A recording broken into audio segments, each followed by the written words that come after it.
Continue part 2 with psychiatry pathology. So this begins with child abuse. Child abuse is divided into three types, that is a physical abuse, sexual abuse and emotional abuse. Physical abuse is like there's a problem with the trauma or some other bruises, burns, fractures. Especially bruises is most common here. Fractures also may include ribs fracture, long bone fracture. And also one more thing is that we can see different kinds of traumas in different healing stages. And also there is a shaken baby syndrome, that is abuse head trauma is called shaken baby syndrome. And there are also subdural hematomas and retinal hemorrhages which are involved here. And the signs by which we can identify the physical abuse is a caregiver may delay seeking medical attention, and they may also say something which is irrelevant to the developmental stage of the child. Then we can confirm it as physical abuse. It is seen mainly in the child who is less than 1 year, and mainly 40% of deaths are related to this kind of abuse. Next is the sexual abuse, where you can find STIs and UTIs in a small child which is in a pre-puberty age, like about 9 to 12 years. So this is very uncommon. So if you find this kind, then you can observe that it is a sexual abuse. There is also genital and anal or some oral kind of trauma, and this is most often you can have physical signs, but not always take physical signs as a diagnosis criteria. Sometimes there will be no physical signs, but the child has some exhibit the sexual knowledge or behavior like that, but it is still a 9 to 12 year pre-puberty child but having this kind of knowledge, then you can suspect as sexual abuse. Next is emotional abuse, that is a caregiver or the parents are not taking care of a child, so that the child becomes aggressive and they try to do friendship with some familiar adults instead of caregiver. And also older children may show some angry outbursts, especially because of lack of affection from the parents. So this kind of people, we need to report them to the protective services, because they are not take caring of their not giving care for their children. Especially 80% of young adult victims are emotionally getting affected, and this kind of people will get psychiatric illness by the age of 21.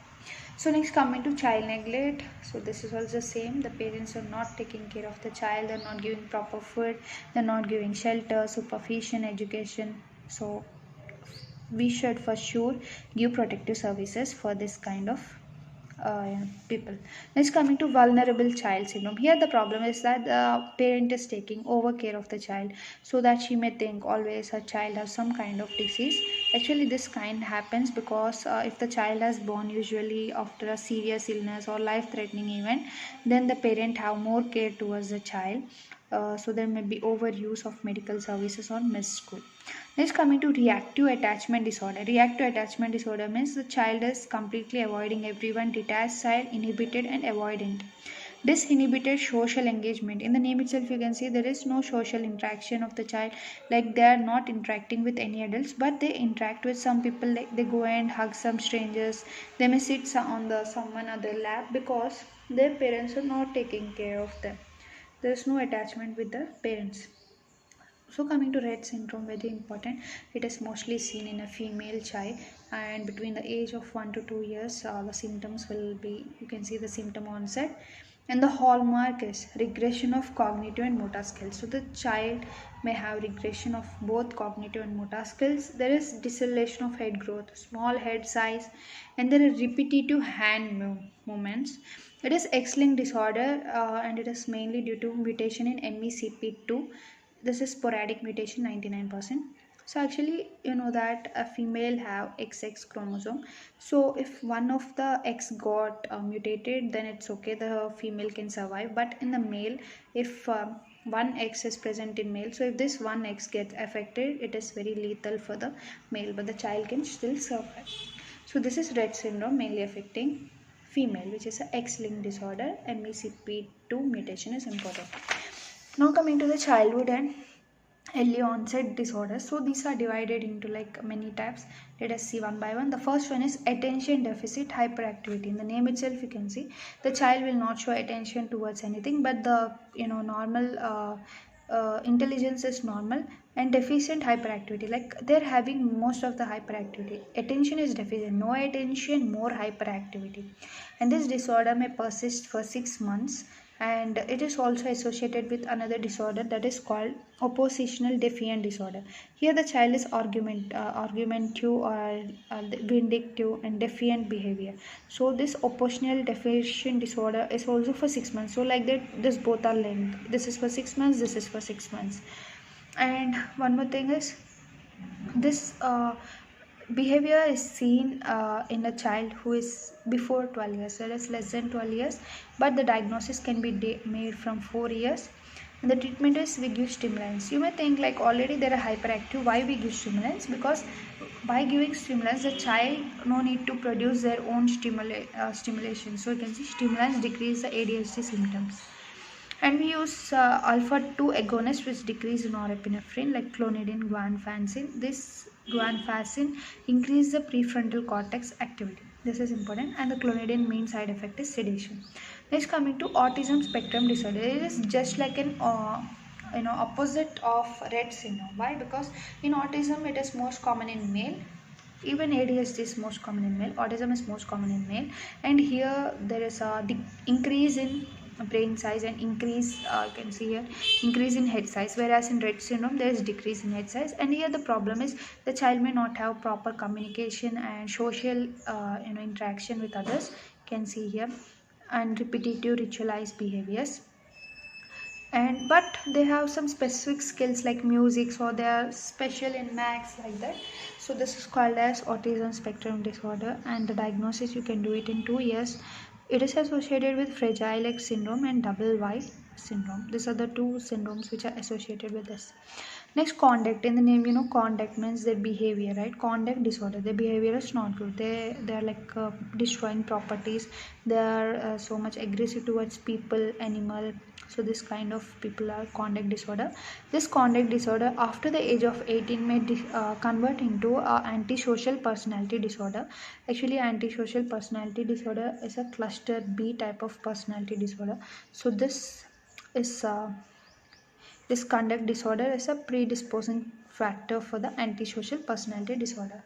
Next, disruptive mood dysregulation disorder. So in the name you can say disruptive. Their mood is disruptive, they are dysregulated. So they show the temper tantrums which are less than, you can see this in less than 10 years child. So this is temper tantrums for 3 times per week. Next, intellectual disability. In the name itself you can see they are intellectually disabled, that is the global cognitive deficit.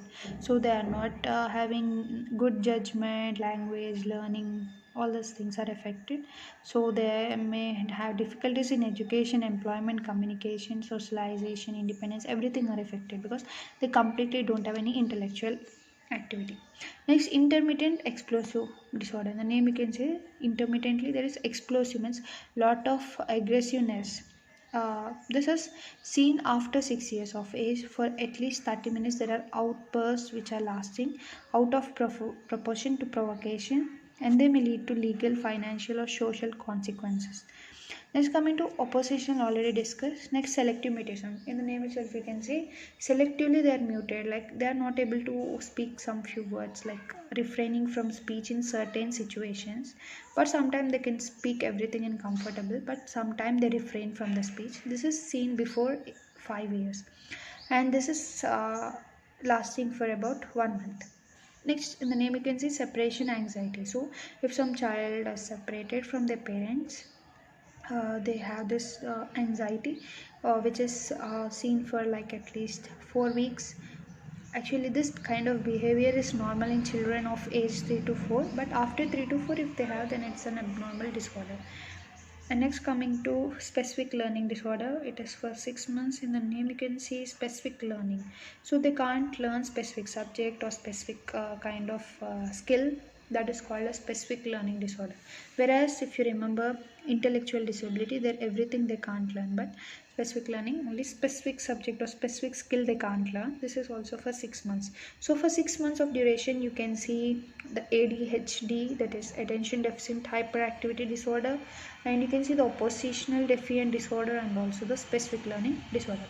Next, coming to Tourette syndrome. So Tourette syndrome is like having a intermittent vocal and as well as motor tics. So motor and vocal tics are present in this. This is seen in children before of age 18 years. And there is also caprolalia. Caprolalia is involuntary obscene speech, and it is associated with OCD and ADHD. Treatment is psychoeducation, alpha 2 agonist, all these things.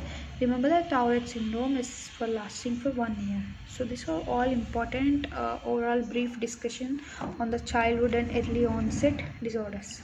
Now coming to orientation, orientation is like we should have orientation of the specific time where we are, and specific place and the person. Time, place, person. This goes in the order like this: time, place, person. So if we lost this is like we can say we are loss of orientation. So loss of orientation is caused by alcohol, drugs, electrolyte imbalance, head trauma, hypoglycemia, delirium, dementia, etc. So amnesias are like because of some injury to the central nervous system. This retrograde amnesia, you forget all the old things. Anterograde amnesia, you fail to form new memory. Okay, and Korsakoff syndrome is like a syndrome because of alcohol. Who are having chronic alcoholism, they have this because of thiamine deficiency, and mainly their mammillary body is getting affected, and thalamus, that too the anterior thalamus and mammillary body are affected, and there's also destruction of limbic system. So because of this, there's a loss of memory, especially anterograde, that is they are not able to make new memories. That is anterograde amnesia is seen in Korsakoff syndrome. It is also associated with Wernicke's encephalopathy, and confabulations are also present. Okay, it's a neuropsychiatric manifestation. Next, coming to dissociative disorders. In the name essentially, you are getting dissociated from reality. So these are depersonalization, like you dissociate from your own body; derealization, you dissociate from the surroundings. Dissociative amnesia, it's like you are unable to recall all the personal autograph, like what is your name, from where you are, all these things you forget. That is dissociative amnesia, but it is reversible. It is because of severe stress or trauma, you suddenly forget everything. It is also accompanied by dissociative fugue, that is abrupt, unexpected traveling away from home. Like without knowing, somewhere you will go away, that is dissociative amnesia. Next, dissociative identity disorder. This is also called as multiple personality disorder, where you have greater than two distinct identities or states. So this is because of stress only. You yourself you go away from some place and have different identity and work as a different person and start a new life which is not related to your old stressful life. That is called as dissociative identity disorder. Okay, and it is more common in females. This is more common in females because it is associated with history of sexual abuse, post-traumatic stress, depression, substance use, borderline personality. Borderline personality is nothing but like splitting. If you remember splitting ego defense, right? And somatic symptom disorder means the stress you are representing, like body pains like that, or trauma. Now coming to the differentiation of delirium and dementia. So delirium is actually an reversible process. Okay, and this is acute. If you take a EEG here, it will be abnormal. Important thing is here, it is waxing and waning. Waxing and waning is a very important thing to differentiate the dementia from delirium. Here the consciousness is lost, the mental status will also alter, that is important, but this is a reversible. The important thing is visual hallucinations, because in schizophrenia, which is a psychosis, there you have auditory hallucinations. Here visual means you see something which is not there. Okay, visual hallucinations. Disorganized thinking, disturbed sleep wake cycle, cognitive dysfunction. Okay, all these things, but this is reversible. That is a good thing for delirium. And there's metabolic electrolyte disturbances, and it's like these are all the secondary causes for this. Most common presentation of altered mental status is seen in inpatient setting or people who are for long time in hospital. They may get delirium. Delirium is equal to rem sensorium, loss of sensorium or change in sensorium. So EEG may show background rhythm and the treatment underlying condition. So we need to treat all these things. You can use antipsychotics like haloperidol and avoid unnecessary restraint drugs. Okay, Please avoid anticholinergics, benzodiazepines, opioids for delirium. Now coming to dementia. One thing is dementia patient can also shift to delirium. Okay, dementia is dangerous because it's irreversible. Here the EEG is normal. Dementia, there is loss of cognition and also personality and also main thing memory. So the difference between delirium and dementia is in dementia you have even memory problem. So whenever you see memory, this is a keyword. Whenever you see memory deficient, that is dementia in case of psychiatry. Okay, and 60% causes because of Alzheimer's disease and also sometimes by Lewy bodies. Depression and hypothyroidism are also associated with dementia. Now let us go to psychosis. Psychosis is like you lose the perception of reality. You are like out of reality. That is psychosis. Here you have delusions, like they are fixed false beliefs. You believe which are not true. And there are disorganized thought and speech, and there are also hallucinations. So these three together is nothing but psychosis: delusion, disorganized thought or speech, and hallucinations. Okay, so delusions are false belief. For example, you can take erotomanic delusions, grandiose delusions, where you say you are the great, you can do anything. That is grandiose.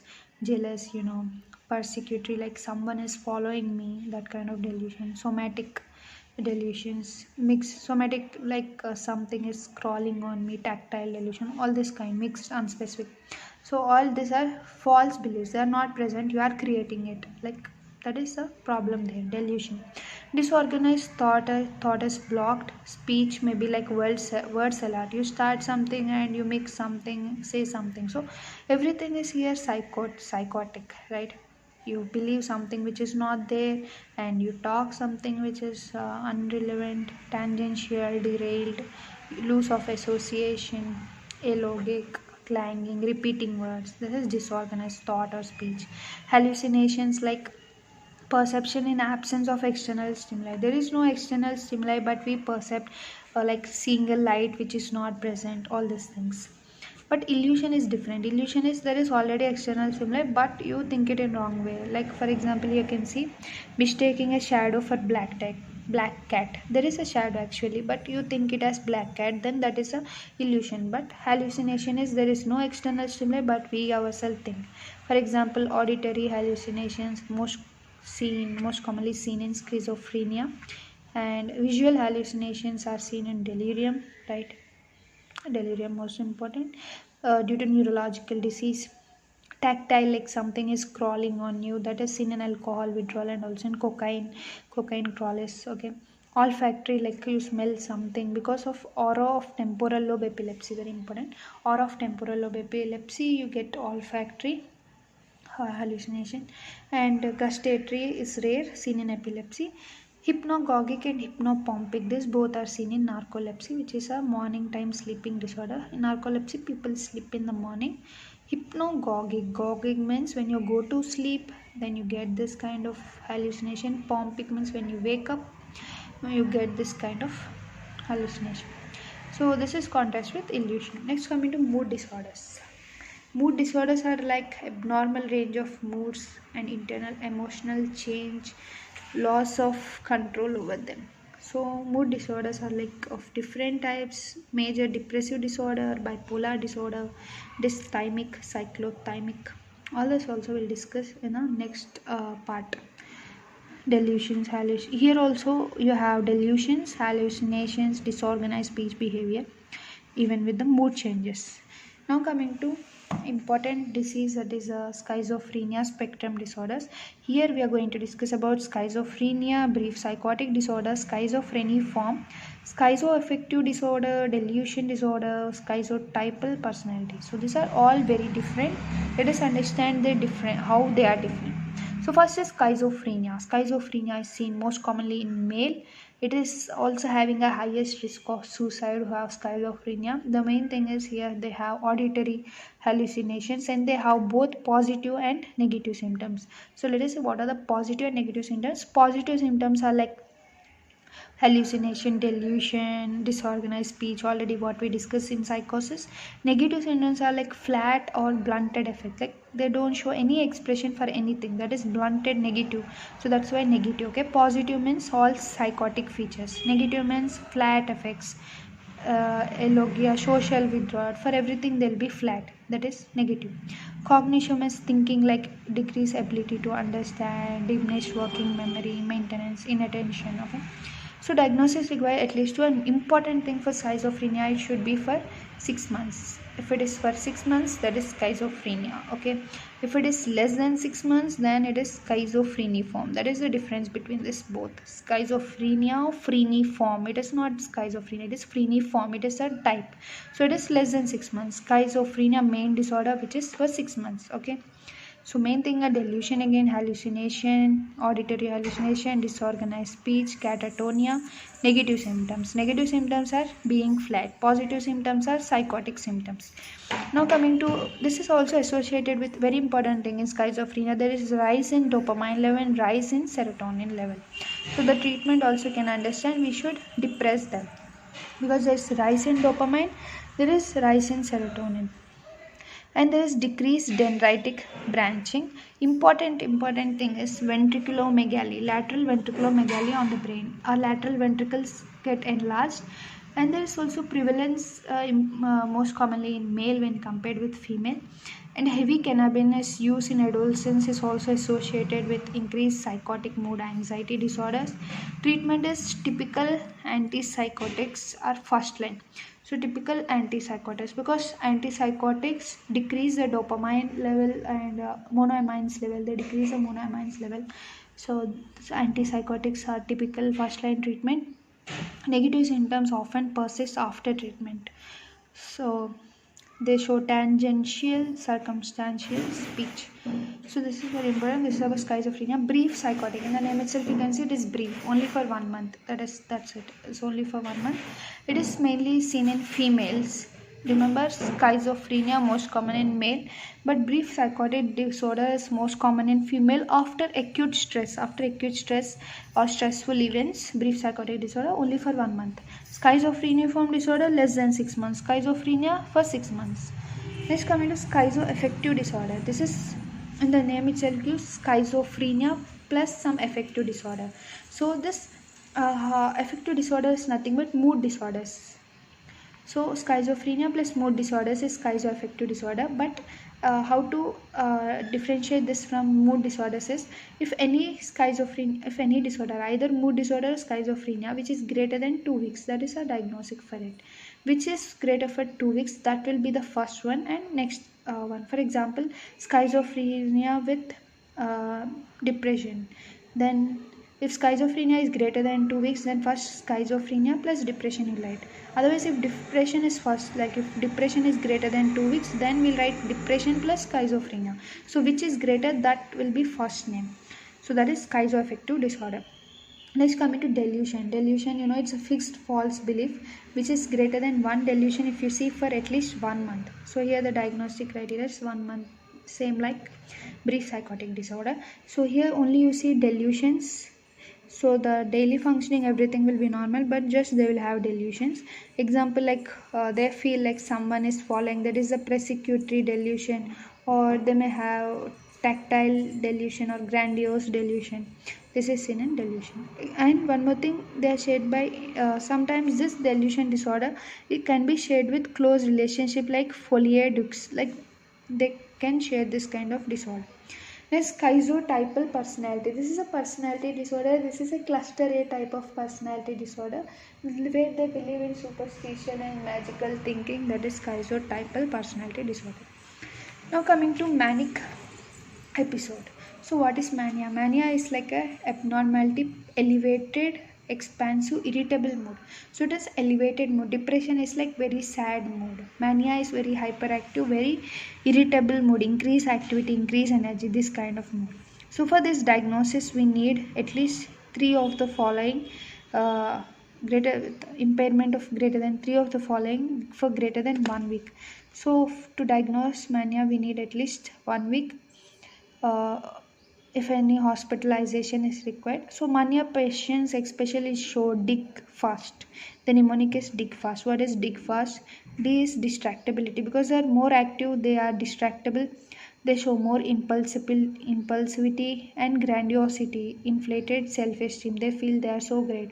So they are highly energetic. So they are distractive. They are impulsive. Their grandiosity and fast F for flight of ideas. Their ideas are racing thoughts, and there is increased activity, psychomotor activity, increased agitation, decreased need of sleep because they're more active and more talkative. So this is very important. Pressurized space. So dig fast, very important mnemonic for manic episode.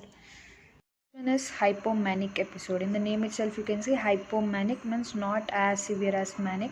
So they have high activity energy but not as high as manic, and it will last for only 4 days, whereas if you remember, manic will last for like about 1 month. You can see here 1 week. Manic for 1 week, hypomanic for 4 days. Next, coming to bipolar. In the name itself you can see bipolar means there are two diseases, means there is also mania and also depression. There are two types of bipolar disorders, type 1 and type 2. Bipolar type 1 is manic. Remember one thing important, bipolar type 1 is manic. With manic, either it may have hypomanic or depression, anything. Okay, the first main thing is manic for bipolar 1.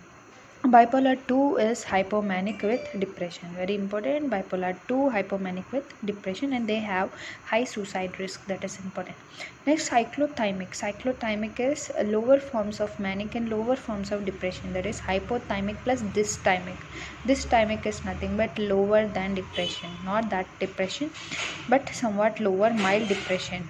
That is lasting for 2 years. That is called cyclothymic. Cyclothymic for 2 years, hypomanic and hypo depression, or I can say dysthymic depression. So next, coming to major depressive disorders. Major depressive disorder lasts for 2 weeks, and we need 5 of 9 for diagnosis of major depression disorder. Like the mnemonic is psych-caps. S for sleep disturbances, I for interest, decreased interest in pleasurable activities, G for guilt, and E for decreased energy, C for decreased concentration, appetite or weight change, psychomotor retardation, suicidal ideation. So this mnemonic is psych-caps. If you remember, for mania it is dig fast. For major depressive disorder it is psych-cap, and at least for greater than 2 weeks of this anything should be 5 of 9 should be present to diagnose it as major depressive disorder. And major depressive disorder is divided into a subtype called atypical depression, which is the most common subtype. They show the mood reactivity. You can see here, this is a atypical mood reactivity with hypersomnia, hyperphagia. They sleep more, they eat more, and they have lead-in paralysis. That is, they have heavy feeling in their arms and legs. And most common subtype is the atypical depression. Okay. And next, coming to in major depressive disorder, there is increase in REM sleep, decrease in REM latency, and decrease in slow wave sleep. This is also important. Next, coming to MDD with psychotic features. MDD is major depressive disorder if it is greater than 2 weeks. This comes first, and next with psychotic features like hallucinations or delusions are present. So this is MDD with psychotic features. Next, persistent depressive disorder. In the name itself you can see persistent. Depression, if it persists for like about 2 years, that is called persistent depression. This is also called as dysthymia because there is milder form of depression, which you can see here, and it is greater than 2 depressive symptoms lasting for 2 years, and you can also see a remission. Next, coming to MDD with seasonal pattern. Because of some cold countries, there the environment, because of that the environment looks darker, so because of that they may have depression, and this also, if it lasts for 2 years, mainly seasonal affective disorder during particular season, especially winter. Okay, atypical symptoms are common. Treatment same like MDD therapy, light therapy. Okay, so next, coming to peripartum mode disturbances. So peripartum, you can say after pregnancy, during pregnancy, onset during pregnancy, or within 4 weeks of delivery. The main thing is after 4 weeks of delivery also they may have this problems. The first one is postpartum blues. As the name you can see, postpartum, immediately after delivery. Blues means there is some depression after 2 to 3 days of delivery. So this is but this can resolve within 2 weeks. But sometimes it may also possible to convert into MDD with peripartum onset. What is this MDD with peripartum onset? It will last for 4 weeks, where it is having all criteria of MDD, that is psych caps features are present after delivery. Then this is called MDD with peripartum. It may be either during pregnancy or even after delivery. Next, coming to, this is also formally called as postpartum depression. Next, coming to postpartum psychosis. This is very rare features, where it is there are some causes, like if a female have first pregnancy or discontinuation of medication, or because already she have bipolar disorder or some family history, then this kind of people may have a chance to get postpartum psychosis, but it is very rare. Very important is bipolar disorder is most common cause of this kind of condition. Treatment is ECT and medication. So what is ECT? It is an electroconvulsive therapy. Actually, it is performed under general anesthesia, and it is a very safe procedure which we can do even in pregnancy. It is rapid acting method to treat refractory depression. Depression with psychotic symptoms, catatonia, all this we can reduce, but it will induce tonic-clonic seizure under anesthesia and also neuromuscular blockade. Adverse effects are like disorientation, headache, andrograde or retrograde amnesia. They will resolve in 6 months. Next, coming to risk factors for suicide death. So sad persons usually do suicide, right? So like that, this is a mnemonic. As for male have more chances of suicide. Next, age. If they're young or very old, they have chance. Depression. And next, previous items, ethanol or drug use, rational thinking loss, or like they have psychosis, sickness, medical sickness, organized plan, no spouse or support, and there are no future intents, then this kind of people have more chance of suicide.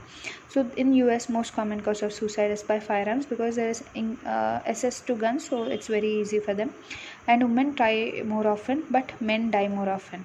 And the often risk factors include a psychiatric hospitalization, family history, and protective factors include care for comorbidities, medical, familial, or community connection. So if we encourage them if we give them strong problem solving skills, then they may not suicide.